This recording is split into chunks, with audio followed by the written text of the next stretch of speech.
The old radio crackled, a faint signal cutting through the static. It was the sound they had been chasing for months, the final piece of a puzzle 50 years in the making. The group of radio enthusiasts huddled closer, their faces illuminated by the dim glow of the receiver. Excitement crackled in the air, mixed with a healthy dose of fear. They knew this was it, the moment of truth. The signal was weak, barely a whisper, but they had learned to decipher its secrets. A coded message transmitted on a forgotten frequency held the key to unraveling a conspiracy that stretched back generations. They had stumbled upon it by accident, a group of hobbyists drawn together by their shared passion for the airwaves. Now, they were on the verge of exposing a secret that someone, somewhere, would kill to protect. The message was fragmented, broken, but they could make out certain words. Project Nightfall, Control, Silence. They looked at each other, a mixture of apprehension and determination on their faces. The hunt was on. The journey was fraught with risk. They followed the signal, its strength waxing and waning, leading them on a treacherous chase. It took them to abandoned buildings, forgotten bunkers, and desolate landscapes, each location seemingly untouched by time. The further they ventured, the more they realized the scope of the conspiracy they had stumbled upon. We've never seen anything like this. These places are eerie, untouched by time. They encountered strange vehicles, unmarked and menacing, their occupants cloaked in shadows. They felt eyes watching them, their every move tracked by unseen observers. Paranoia set in, whispering doubts and suspicions. They were walking a tightrope, one wrong step away from falling into an abyss. The signal led them deeper into the heart of the conspiracy, to a place where the line between reality and nightmare blurred. These tunnels, they're like a maze. And those symbols on the walls, they give me the creeps. They found themselves in underground tunnels, the air thick with the smell of damp earth and decay. They were being watched, hunted, and the closer they got to the truth, the more dangerous their pursuit became. They had to see this through, no matter the cost. The source of the signal was a hidden bunker, concealed beneath an abandoned military base. It was a relic of the Cold War, a time of paranoia and secrets, and it held the answers they sought. As they breached the steel doors, a chill ran down their spines. The air inside was stale, heavy with the weight of history and the stench of fear. They found themselves in a labyrinthine complex, filled with dusty computers, flickering monitors, and rows upon rows of forgotten files. This place, it's like stepping back in time. But someone's been here recently, keeping these secrets alive. As they delved deeper into the bunker, they uncovered the truth about Project Nightfall. It was a rogue operation, a shadow government operating outside the law, its tendrils reaching into the highest levels of power. They had to try to expose it. As they pieced together the puzzle, a horrifying realization dawned upon them. They were not alone. Someone within their group was a traitor, a mole planted to sabotage their efforts. Trust, once unbreakable, shattered into 1,000 pieces.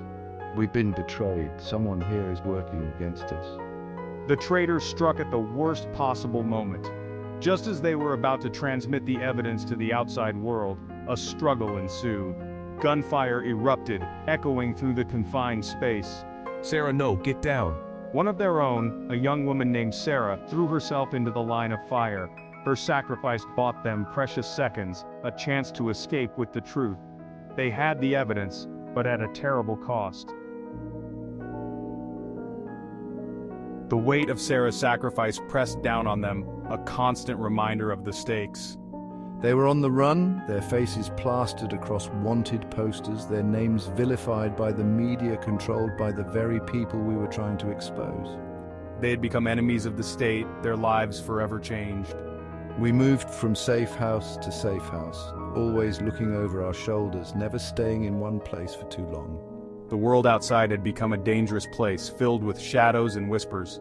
We were surrounded by enemies, both seen and unseen, our every move tracked by an invisible force. The betrayal cut deep, leaving them emotionally scarred. We vowed to honor Sarah's memory by exposing the truth, no matter the cost.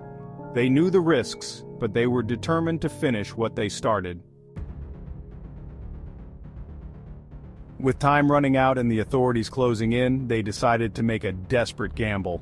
We would leak the evidence to an independent journalist, a woman with a reputation for integrity and a history of exposing government corruption. It was a risky move, but it was their only hope. We arranged a meeting, choosing a crowded public place, hoping the anonymity of the crowd would provide some cover. The tension was palpable as they waited, their nerves on edge, every shadow a potential threat. The journalist arrived, her eyes filled with a mixture of curiosity and apprehension. They handed her a data chip, containing all the evidence they had gathered. We had taken a huge risk, but it was a risk we had to take. While the journalist worked tirelessly to verify and disseminate the information, the group focused on unmasking the traitor within their ranks. They set a trap, a carefully orchestrated ruse designed to flush out the mole. They leaked false information, hoping to draw the traitor out into the open. The trap worked. One of their own, a man they had considered a friend, revealed himself as the betrayer. The traitor, cornered and desperate, confessed to everything. He had been blackmailed, coerced into betraying his friends.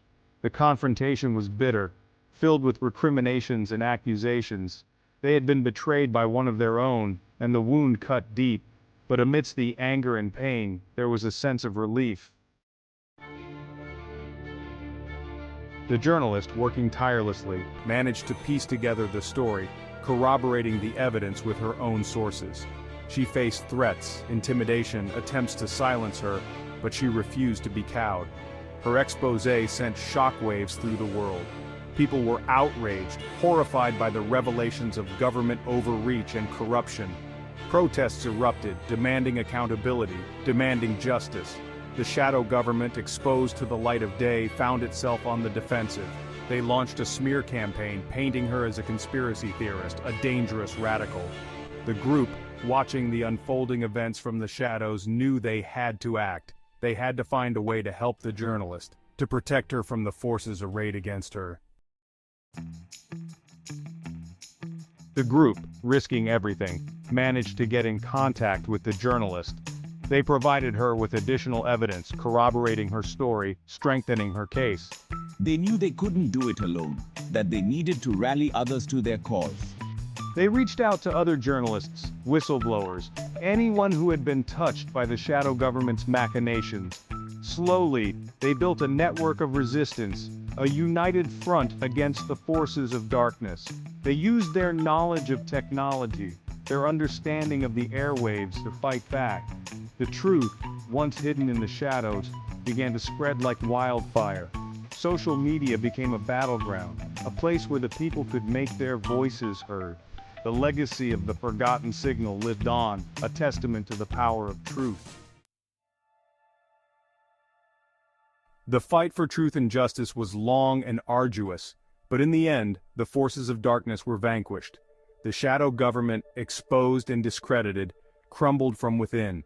Those responsible for their crimes were held accountable, brought to justice.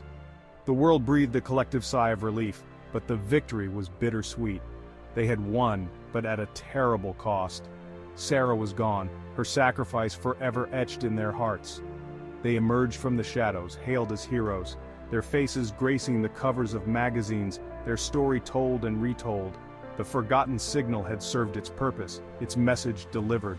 It was a reminder that even in the darkest of times, hope could emerge from the most unexpected of places.